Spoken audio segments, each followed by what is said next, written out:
With you, I can be sad with you. Just take my hand and fly up. 안녕하세요. 맘땡입니다. 오늘은 2024학년도 대입 면접에서 여러분들 반드시 알아야 할 시사가 무엇인지 3탄 세 번째 방송으로 이렇게 찾아뵙게 되었습니다. 자, 첫 번째는 양곡관리법입니다. 양곡관리법은 한참 좀 이슈가 됐었죠. 더구나 이제 대통령 거부권에서 재투표까지 했는데도 결국은 양곡관리법이 결국 폐기가 되었습니다. 일단 정부는 이제 매년 초과 생산된 쌀을 의무적으로 매입했습니다. 그래서 양곡관리법 개정안에 대통령이 거부권 행사를 하고 결국 폐기돼 버렸어요. 양곡관리법 개정안이 시행되면 일단은 쌀 공급 과잉 문제가 고착화 되고 식량 안보도 취약해진다고 주장하고 있던 거죠. 양곡관리법 개정안은 이제 이 점이거든요. 쌀 수요 대비 초과 생산량이 3에서 5% 이상이거나 쌀값 하락폭이 지난해 대비 5에서 8% 이상이면 정부가 쌀을 의무적으로 매입해야 한다라는 게 중심이었습니다. 그런데 이 법 자체의 문제도 그렇지만 대통령의 거부권을 둘러싼 논쟁이 있었습니다. 이 점 같은 경우는 이 점을 있었죠. 언제까지 국가가 이 초과 생산한 것을 의무적으로 매입할 수는 없다라는 점이죠. 지금 한국은 자유민주주의이기 때문에 일단 계속해서 국가에 의존할 것이 아니라 스스로 더욱더 개발한다라든지 또 새로운 어떤 시장 개척한다라든지 그런 점들을 노력할 필요가 있다라는 점도 있어서 양곡관리법이 결국 폐기가 되었기 때문에 이 점에 관련돼서 여러분들의 찬성인지 반대인지 어떻게 생각하는지 그 점에 관련돼서도 잘 거기 정리를 해두시길 바라겠습니다. 자, 두 번째, 이 점 절대 안 봐. AI 챗봇 전쟁입니다.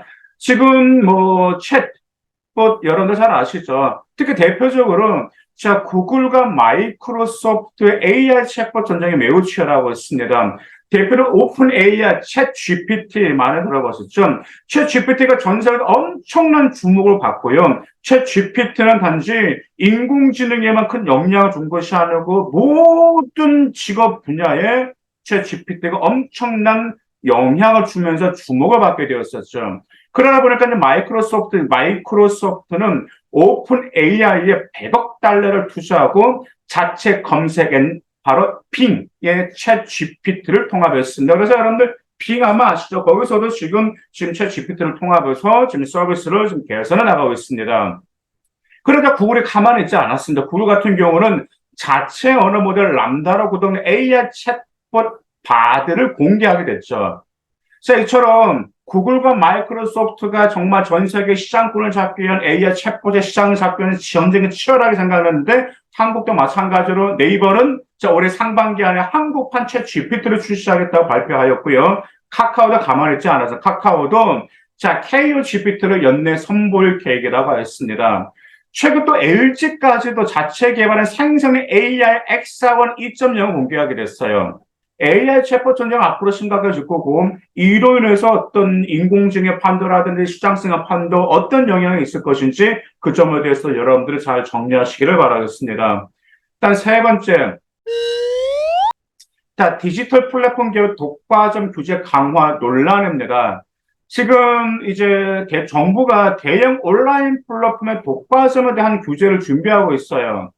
공정거래위원회 과학기술정보통신부가 나섰거든요. 디지털 플랫폼 발전 방안이라는 것은 사실상 규제책을 내놨는데 대표적으로 디지털 플랫폼 거대 기업이라고 하면 네이버라든지 카카오가 있잖아요. 그래서 네이버와 카카오의 어떤 영업에 대한 독과점적 행태가 있을 수 있지만 직접적인 규제 강화에는 신중한 필요가 있다라는 의견이 있었거든요.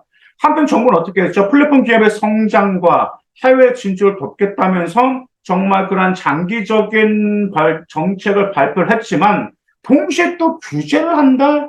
이게 좀 문제가 있다라는 지적이에요. 정부 입장에서는 플랫폼 기업을 더 성장해서 해외 진출을 돕겠고 그러면서 앞으로 장기적인 성장을 보여줬는데 규제를 강화한다? 이 점에서 또 문제가 있다라는 이런 지적도 있었습니다.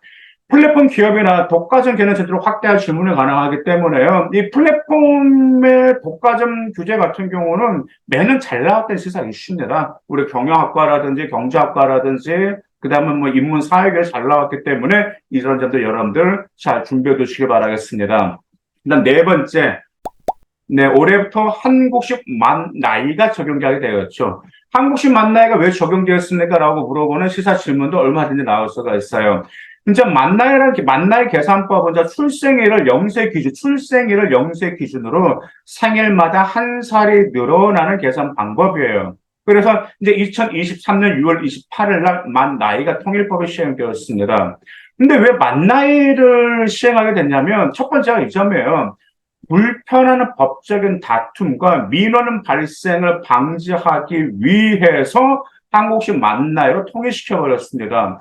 왜? 나이 기준이 모호해서 이런 막 법적인, 그 다음에 민원인 그런 분쟁이 많았거든요. 그래서 나이 기준이 명확하면 분쟁이라든지 민원을 해소할 수 있기 때문에 만나이를 적용하게 되었습니다. 그렇다고 해서 무조건 만나이가 사용되는 건 아니에요. 첫 번째 어떤 술이나 담배 구매할 때 만나이가 아니고 연나이 19세입니다. 그렇죠. 그다음 두 번째, 군대, 병역 판정, 이런 검사할 때, 신검 받을 때 검사 나이도 연 나이가 적용되고요.